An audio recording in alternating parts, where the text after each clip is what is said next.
Good afternoon, my friends. How do y'all do? Well, it's the evening. I think it's August 28th, 2017, and I'm making this video, an obligatory video? No, not really. There's so many things lately that I've had on my mind, and back in the day I used to share those things right away. If I had an idea, I would fucking make a video right away and be like, alright, this is what I want to say. And it was somewhat of therapy. It was very therapeutic for me. I know a lot of people, everyone has their own reasons for making videos, if they make YouTube videos. Some people do it merely just for profit, but some people do it just for fun. Some people do it for ego or recognition. And over the years I've realized that I do it for a little bit of everything. I appreciate the feedback I get, and I'm not going to deny that all of us enjoy being able to discuss things with people of a similar mindset. But at the same time, I try not to get trapped up in my paradigms of belief. I try to be open-minded, I try to be rational, I try to listen to what other people have to say. I'm always open for a discussion. But lately it's just become absurd. I shouldn't say that it's anything in particular that's just come of late, but what I've realized is I think that I've become a little less tolerant as of late, and I'd like to explain that and maybe discuss it so I can get a little bit of resolve on this issue. A couple of years ago I was making videos about Manly Hall. I guess I could go back in time and look at my, Eastern mysticism, my occult type videos, all the different things that I've experienced and gone through and been interested in. And throughout that time I've gained a vast sum of knowledge about random subjects. And instead of trying to prove that through ego by saying, look what I know, which is something that so many people seem to do, and it's egotistical for me to even compare myself to those people in that way. But anyhow, the point is that I know that I have, in my mind, I guess I have a grasp on reality that's the best suited for me, that I can handle, that works in my lifestyle, in my world. And each one of us has our own reality. And people will argue objective reality, that there is an objective reality, but the truth is that most of us are a sum of our subjective experiences. In other words, no matter what anybody tells you is the way things are or the way things should be, it very rarely fits every human. There are so many different aspects to the way we think, why we think the way we do. There are many divisions, and there are many communal atmospheres. What's really, I think, irking me lately, and I haven't noticed this until, more recently, is I'm just fed up with the bullshit. I'm fed up with bullshit on all fronts. And it's not a matter of, I've heard so many people say things like, oh, people need to be more open-minded, and people need to do their research. Every time I hear open-minded in research, I roll my eyes, because I understand confirmation bias, and I know that we're willing to seek out information that concurs with what we want to believe. And that's just life. I'm the same way. When I catch myself as a person who I consider somewhat intelligent, from my, subjective standpoint, I consider myself rational to an extent. I consider myself intelligent to an extent. I consider myself able to look at a situation and derive a conclusion that's somewhat, at least, rational. And rational is very subjective itself. So what I'm saying is, if a person sees something happen and they think, let me give you an example, Sandy Hook, the people that think it's a complete cover-up, or the people who believe that the earth is flat, it's just becoming absurd. It's becoming ridiculous. They are attracting more and more of these believers into these things. And for a point, I would step back and, a couple of years and just say, well, I'm not going to bite on those trolling lines. The fact that a person's really trying to tell me that they believe that the earth is flat, or that they have FEMA camps that are ready to send us all into when they declare martial law. It would be foolish for me to say that that's not true. And it would be foolish for me to say that that is true. And so what I'd like to say is that there's a fine line between believing everything and being suspicious. And for example, with the FEMA camps thing, because I get, for example, I made a video the other day talking about Sandy Hook because I was so bothered by the idiots out there who are claiming that it never happened. And I wanted to say that there's a huge difference between people claiming that it may have been set up or staged and people who claim that perhaps the shooter was influenced somehow. There's a wide variety of people who have different theories, but the fact is, after you've listened to when you've seen what's going on with the parents that have been threatened physically with violence, saying that your child never died there, it's hard not to step up and say, this is bullshit. People are making claims that this Illuminati, this overwhelming, the all-seeing eye, Big Brother, that they're really as organized as they are. And this all ties together. This goes along with what I was talking about Flat Earth. There are people who say, Flat Earth, the Earth is flat and that it's been hidden by mainstream science forever. And I say, it's not a matter of whether that's true or not, it's a matter of why. Stop and ask yourself, why would someone lie about something? So, before I get too far into the conspiracies, I'm only using that to kind of break into the main point of my discussion here, which is that there's very few conspiracies, if you will, that are really 100% understood. The point of a conspiracy is that people conspire behind closed doors, and the rest of it is drawing conclusions. So I'm going to try to lean into what I'm talking about as far as what's annoying is the people who talk about what's wrong with mainstream media and assume that anyone who believes one thing isn't the truth. In other words, anyone who disputes a conspiracy is a shill, they're paid by the CIA, they're a disinformant, they are ignorant, they need to do more research, or the old classic, they need to open their mind. In many cases this is true, but the point I'm trying to make is that everyone generalizes that anyone who doesn't believe what they believe is an idiot. And we've gotten to the point where I've seen this now with this year. I think that I'm really grateful that this year has happened. I am honestly grateful that Donald Trump was elected president for the mere fact that it's given me a deeper understanding of the depths and the extent to people which will go to justify what they want to be true, or the extent to which a person will go to justify supporting a piece of garbage like Donald Trump. And I still have people to this day coming, and leaving comments on my videos that are saying, MAGA, and Trump is going to fix our nation. It's a daddy complex, I guarantee most of the people who really think that Trump's going to fix our nation have father issues, because if you really believe that, then you never had an understanding that one person cannot change anything. I even had someone say the other day that Trump has created 50,000 jobs, and I say, presidents don't create jobs, markets create jobs. And these are things that take years to take effect after, basically, you can get into the argument all day long whether Obama or Trump created jobs when neither of them created jobs. They're just figureheads, they're just symbols. And I didn't even want to get into politics, but I wanted to use that as an example to show the absurdity at the level of which we've arrived at, what we're willing to defend and stand up for, how we're willing to back up people who we believe are good-natured people who really mean the best. The road to fucking hell is paved with good intentions.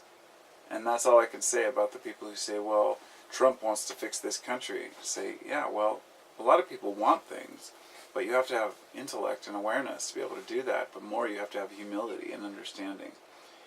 And that's something that all of us are lacking in, a certain amount.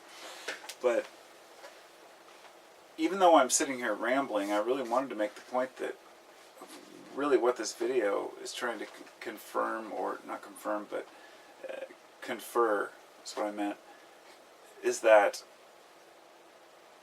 you have to build up to the point where you are just completely taken back by the absurdity of people's beliefs in order to realize that no matter what you do, you will never, obviously you will never change people's beliefs, and that shouldn't be your goal, first off. If you're an atheist and you're trying to convert Christians to atheism, don't bother. You're wasting your time and theirs. If you're a Christian trying to convert atheists to Christianity, don't bother. You're wasting your time as well. Instead of trying to convert people to our beliefs, what we have to start doing is asking ourselves whether what we believe to be true is even worth fighting about or arguing about. And if it is, do we really know as much as we do? You know? I've had discussions with people who are close to me about immigration and other policies where I say, you know, in the big picture, I'm a humanitarian. I believe in protecting people. I shouldn't say protecting people, I should say I believe in the right for everyone to protect themselves and to not be consumed by a system which favors colors. But unfortunately in the US, it does favor whites. And some people take that to the extent of saying, well, anyone who claims that has white guilt. And I will tell you right now, I have no white guilt. I've never even experienced anything such as white guilt. I've had Native Americans attack me for being a white man and said, fuck you. I'm more Native American than you ever were. And I will stand by that. If you're a 25-year-old Native American, well, I'm a 40-year-old Native American. Whatever culture you think that you are superior on, you're wrong. And I say that because I feel strongly about that. I grew up in the same nation as you, regardless of what tribe or nation your ancestors had. But I still respect you as a Native American.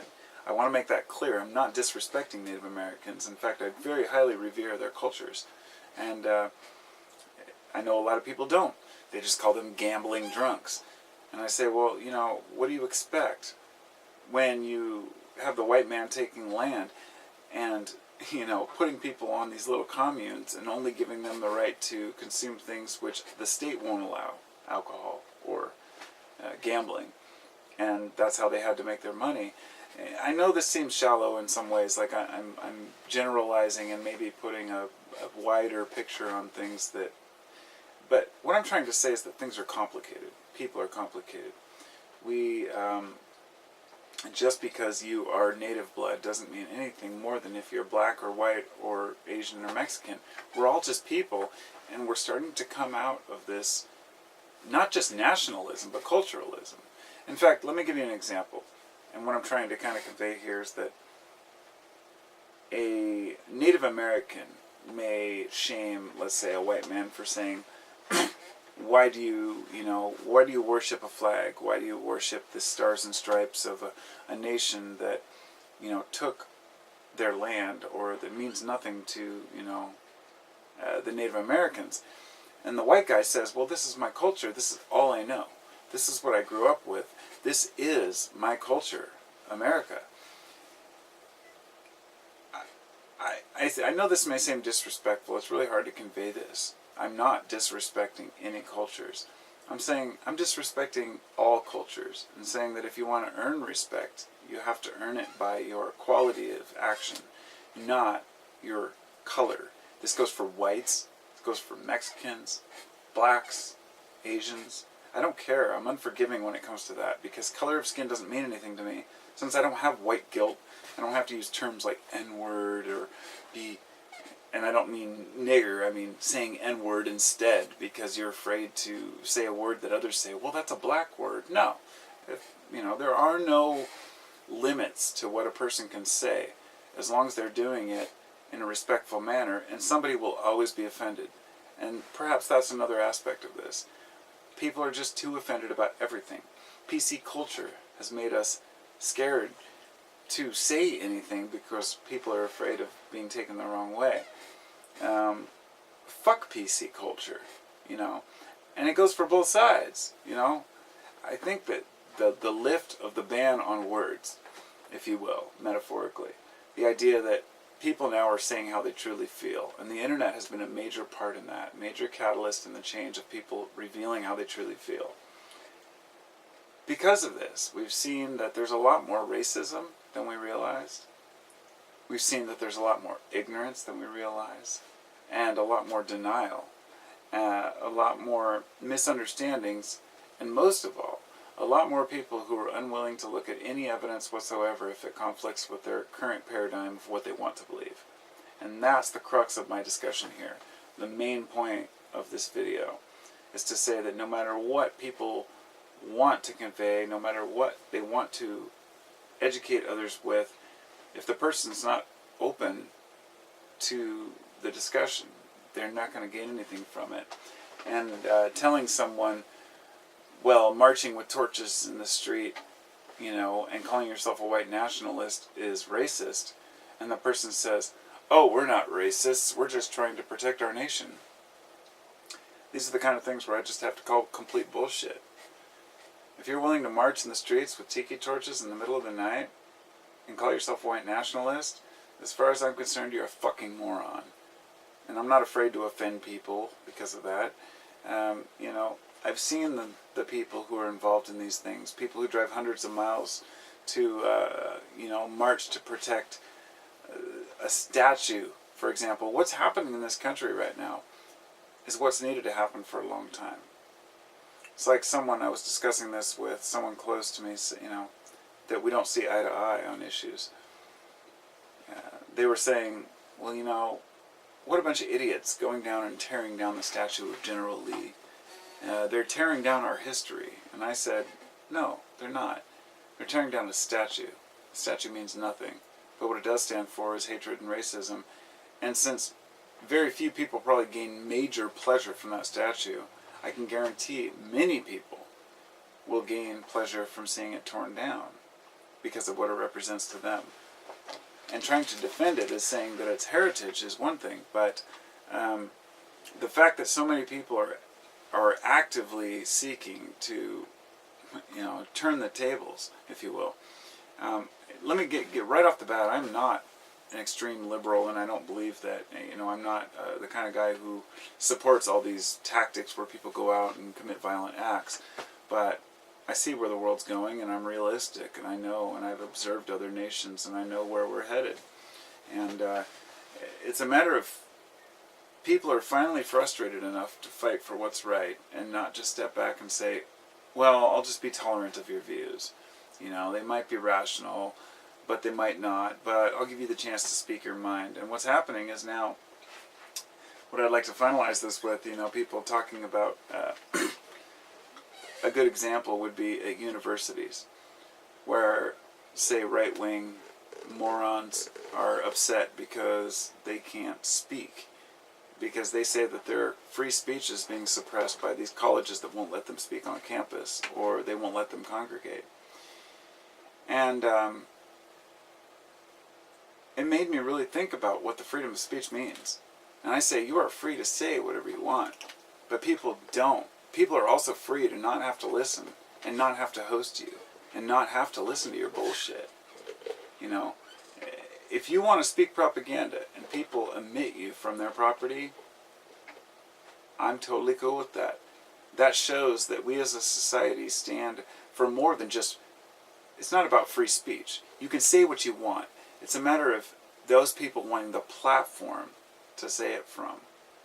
It's the same people who say that they're being censored online because they're not getting paid for their ad revenue for their total bullshit Alex Jones type newscasts. It's garbage. People are sick of it. People are tired of the rabble-rousing and the hatred, and it's just becoming absurd. And unfortunately, it always ends in violence. It ends in rage.